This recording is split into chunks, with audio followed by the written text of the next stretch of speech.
नमस्कार दोस्तों, स्वागत है आप सभी का आपके अपने YouTube channel study for GK में। और आज के इस वीडियो में जैसा कि आप सभी देख पा रहे होंगे साथियों, मानव रक्त से संबंधित प्रश्नों की चर्चा करने जा रहे हैं साथियों। और मानव रक्त से बनने वाले तमाम प्रश्नों को इस वीडियो में रखा है साथियों, जो एग्जाम में बार बार अटेंड करते हैं साथियों। तो आइए वीडियो को शुरू करते हैं और पॉइंट टू पॉइंट समझते हैं साथियों। देखिएगा, पहला क्वेश्चन आपके सामने जो निकल कर आ रहा है साथियों, मोस्ट इंपॉर्टेंट है। देखिए, सारे के सारे क्वेश्चन यहाँ पर हमने सेलेक्टेड लिए साथियों, और सारे के सारे क्वेश्चन एग्जाम ओरिएंटेड है साथियों। तो देखिएगा, पहला जो क्वेश्चन आपसे पूछा जा रहा है कि यहाँ पर रक्त समूह की खोज किसने की थी साथियों। पूछा जाता है बार बार कि रक्त समूह की खोज किस वैज्ञानिक के द्वारा की गई थी। तो आपको याद रखना है साथियों, रक्त समूह की जो खोज की गई थी आपकी लैंड स्टेनर के द्वारा की गई थी। किसके द्वारा की गई थी साथियों? लैंड स्टेनर, आपको याद रखना है साथियों। क्लियर है?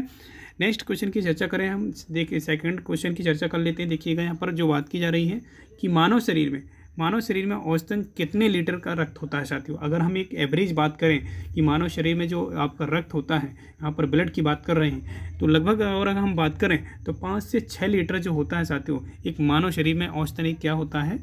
रक्त होता है साथियों, आपको याद रखना है। इसके अलावा हम बात करें तो नेक्स्ट जो क्वेश्चन है आपका, क्वेश्चन नंबर 3 देखिएगा। यहाँ पर क्वेश्चन नंबर 3 जो आपसे पूछा जा रहा है कि रक्त के कितने भाग होते हैं। देखिए, अगर हम जनरली बात करें तो रक्त के जो ग्रुप होते हैं आप सभी जानते होंगे, जिसमें से अगर 4 भाग प्रमुख रूप से होते हैं रक्त के। अगर हम बात करें, जिसमें से आपको ए ग्रुप होता है, बी ग्रुप होता है, फिर ए बी ग्रुप होता है, और ए आपका ओ ग्रुप होता है। तो इस प्रकार से 4 भाग होते हैं, आपको रक्त की याद रखना है साथियों। क्लियर है? नेक्स्ट देखिएगा, यहाँ पर क्वेश्चन नंबर 4 की जो बात कर रहे हैं कि मानव रक्त किस प्रकार का ऊतक है। देखिए, ये भी पूछा गया क्वेश्चन है, बार बार रिपीट होता है कि मानव रक्त जो होता है वो किस प्रकार का ऊतक है। तो आपको याद रखना है, एक तरल संयोजी ऊतक है। मानव जो रक्त है साथियों, किस प्रकार का ऊतक है? तरल संयोजी ऊतक है, आपको याद रखना है साथियों। नेक्स्ट देखिएगा, यहाँ पर जो बात की जा रही है क्वेश्चन नंबर 5 में कि रक्त में कितना प्लाज्मा होता है। देखिए, यहाँ पर जो रक्त में जो प्लाज्मा होता है, आप सभी जानते हैं कि रक्त में लगभग हम बात करें तो पूरा जो आपका रक्त होता है बॉडी का, उसमें लगभग आपका 60% जो होता है प्लाज्मा होता है साथियों। क्या होता है? आपका प्लाज्मा होता है। तो आपको याद रखना है।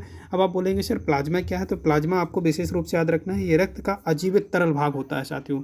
ये क्या होता है? रक्त का एक प्रकार का अजीवित तरल भाग होता है, जिसमें अगर हम बात करें तो ये 60% जो प्लाज्मा होता है, इसमें लगभग 90%, अगर हम बात करें 90% जो होता है आपका, वो पानी आपका जो होता है जल होता है साथियों। जैसे जल होता है, इसके साथ साथ अगर हम बात करें तो 7% जो होता है आपका प्रोटीन होता है इसमें। किसमें? प्लाज्मा में। 60% में अगर हम बात कर रहे हैं ना, तो 90% इसमें पानी और 7% आपका प्रोटीन, और बाकी कुछ लवण भी पाए जाते हैं साथियों, आपको याद रखना है। क्लियर है? नेक्स्ट अगर हम बात करें क्वेश्चन नंबर 6 की, तो ध्यान दीजिएगा, यहाँ पर बात की जा रही है कि रक्त में कौन सा धातु पाया जाता है।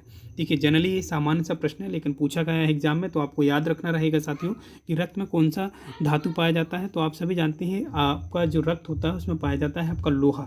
क्या पाया जाता है? आपको लोहा विशेष रूप से आपको याद रखना है कि रक्त में कौन सा धातु पाया जाता है? लोहा पाया जाता है, Fe आपको याद रखना है। नेक्स्ट देखिएगा, क्वेश्चन नंबर 7 की जो बात कर रहे हैं कि रक्त का जो थक्का जमता है साथियों, रक्त का जो थक्का जमाने वाला मुख्य रूप से विटामिन होता है, वो जो प्रोटीन होता है वो कौन सा होता है? मोस्ट इंपॉर्टेंट है, आपको याद रखना है कि रक्त का थक्का जमाने वाले प्रोटीन का नाम क्या है साथियों?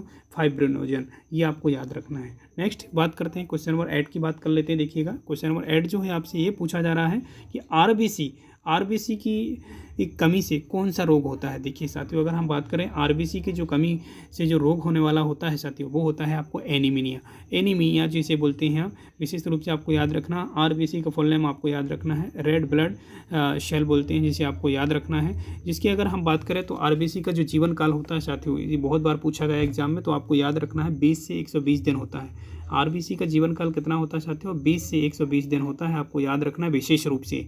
क्लियर है?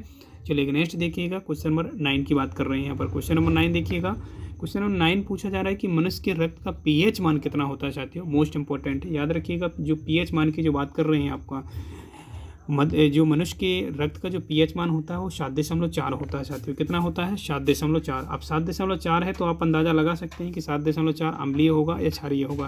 तो क्या होगा साथियों? ये 7.7 के ऊपर जितने भी पॉइंट आते हैं ना, तो आपको याद रखना है वो क्षारीय होता है। किस टाइप से होता है साथियों? क्षारीय होता है। मनुष्य का जो रक्त होता है किसकी प्रकृति होती है? क्वेश्चन नंबर 10 में ये पूछा गया है कि रक्त की प्रकृति कैसी होती है मनुष्य की, तो आपको याद रखना क्षारीय प्रकृति का होता है मनुष्य का रक्त। क्लियर है? तो मनुष्य के रक्त का पीएच मान 7.4 याद रखेंगे और इसकी प्रकृति क्षारीय आपको याद रखना है।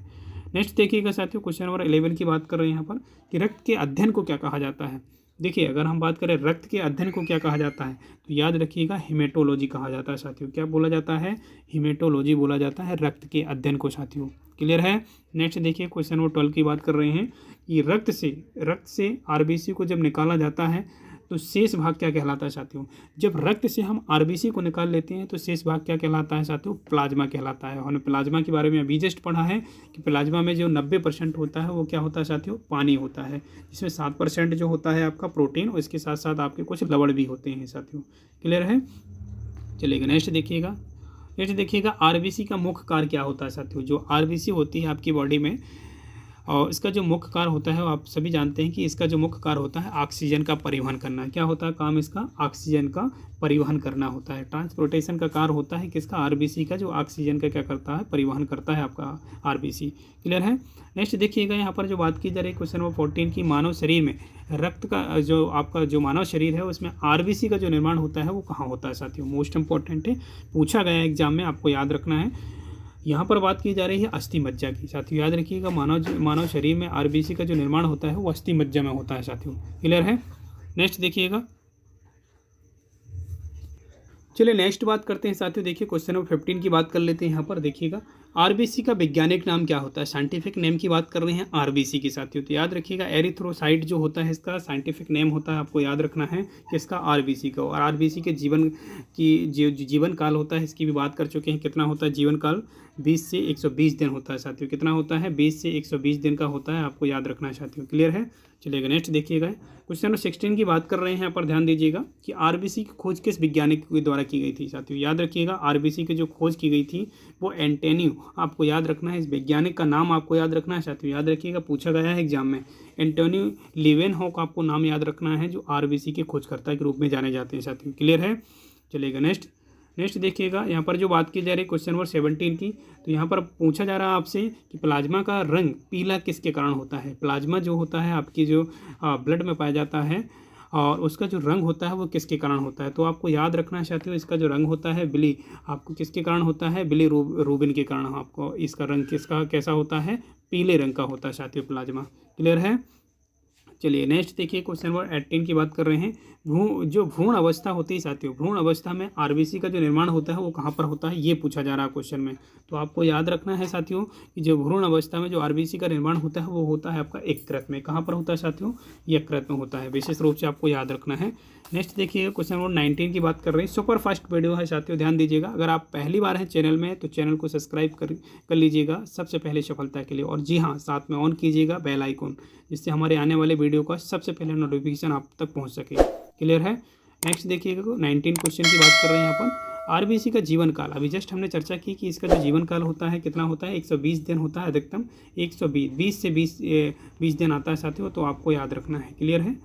120 दिन आपको याद रखना है। नेक्स्ट देखिएगा कि आरबीसी का कब्रिस्तान किसे कहा जाता है। मोस्ट इंपॉर्टेंट क्वेश्चन है साथियों, ध्यान दीजिएगा कि आरबीसी का जो कब्रिस्तान है वो किसे कहा जाता है। तो आपको याद रखना है प्लीहा को आपको विशेष रूप से याद रखना है, जिसे आरबीसी का क्या बोला जाता है? कब्रिस्तान बोला जाता है, आपको विशेष रूप से याद रखना रहेगा साथियों। क्लियर है? नेक्स्ट देखिएगा यहाँ पर बात की जा रही है 21 क्वेश्चन नंबर की। देखिएगा RH जो फैक्टर है, RH तत्व की खोज किसने की थी। तो आपको याद रखना है, ये विशेष रूप से आपको याद रखना रहेगा क्योंकि बहुत बार पूछा गया एग्जाम में कि RH फैक्टर की खोज किस वैज्ञानिक ने की है। तो आपको याद रखना है कार्ल लैंडस्टीनर। किसके द्वारा की गई है? कार्ल लैंडस्टीनर के द्वारा किसकी खोज की गई है? RH फैक्टर की खोज की गई साथियों। नेक्स्ट देखिएगा साथियों 22 की बात कर रहे हैं कि कौन सा रक्त समूह में सर्वग्राही होता है। जो आपका रक्त समूह हमने बताया ना कि 4 प्रकार का रक्त समूह होता है, 4 भाग होते हैं रक्त के। तो आपको याद रखना है कि कौन सा रक्त समूह क्या होता है? सर्वग्राही होता है। तो आपको याद रखना है कि जो आपका AB जो रक्त, तो साथियों आपको याद रखना है कि AB समूह जो होता है वो क्या होता है साथियों? वो सर्वग्राही होता है। सर्वग्राही होता है, आपको विशेष रूप से याद रखना है। और सभी का रक्त ले सकता है, आपको याद रखना है। जिसका भी क्या रहेगा साथियों? AB ग्रुप रहेगा और सर्वग्राही समूह कहलाता है, आपको याद रखना है। नेक्स्ट अगर हम बात करें कि यहाँ पर अगर आपसे पूछ लिया कि सर्वदाता कौन सा समूह होता है, तो आपको ये भी याद रखना रहेगा कि जो आपका ब्लड ग्रुप जो O जो होता है साथियों, O समूह जो होता है वो क्या होता है? सर्वदाता होता है साथियों। क्या होता है? सर्वदाता होता है। सबका ग्रुप क्या का सबको ग्रुप दान कर सकता है, आपको डोनेट करने का काम कर सकता है साथियों। तो O जो होता है साथियों, O समूह जो होता है, ओ ग्रुप जो होता है वो क्या होता है, सर्वधाता होता है। और AB जो ग्रुप होता है AB वो क्या होता है, सर्वग्राही होता है। आपको याद रखना है साथियों, दोनों पॉइंट मोस्ट इंपॉर्टेंट हैं। नेक्स्ट देखिएगा 24 की बात कर लेते हैं। क्वेश्चन नंबर देखिएगा, यहाँ पर बात की जा रही है साथियों कि स्वस्थ मनुष्य का जो रक्तदाब होता है, रक्तदाब जो होता है स्वस्थ मनुष्य का, एक स्वस्थ मनुष्य का जो रक्तदाब होता है वो कितना होता है साथियों। विशेष रूप से आपको याद रखना है कि एक स्वस्थ जो मनुष्य होता है उसका जो रक्तदाब होता है, जो ब्लड प्रेशर होता है 120 बटे, आपको याद रखना है 120/80 होता है mg, यानी Hg मतलब यहाँ पर बात की जा रही मरकरी में साथियों। किसमें बात की जा रही है, Hg मीन्स मरकरी, आपको याद रखना है। क्लियर है। नेक्स्ट देखिएगा 25 क्वेश्चन नंबर की बात कर रहे हैं कि मानव शरीर में किस अंग में रक्त नहीं पाया जाता है। बहुत ही मोस्ट इंपॉर्टेंट क्वेश्चन है, ध्यान दीजिएगा कि मानव शरीर में किस अंग में रक्त नहीं पाया जाता है। रक्त नहीं पाने की बात कर रहे हैं साथियों। तो कॉर्निया जो होता है साथियों, आँख की जो पुतली जो होती है, आपको याद रखना है, जिसमें क्या होता है साथियों, रक्त नहीं पाया जाता है, आपको याद रखना है।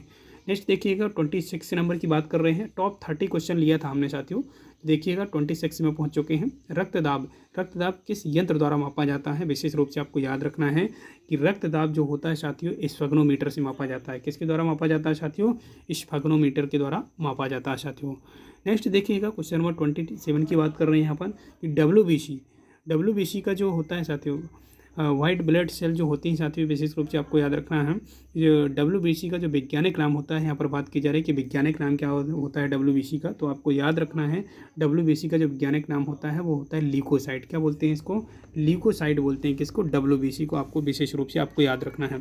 और जी हाँ, साथ में याद रखना है कि इनका जो जीवन काल, जैसे नेक्स्ट क्वेश्चन है आपका देखिएगा 28 की बात कर रहे हैं कि WBC का जो जीवन काल होता है वो कितने दिनों तक होता है।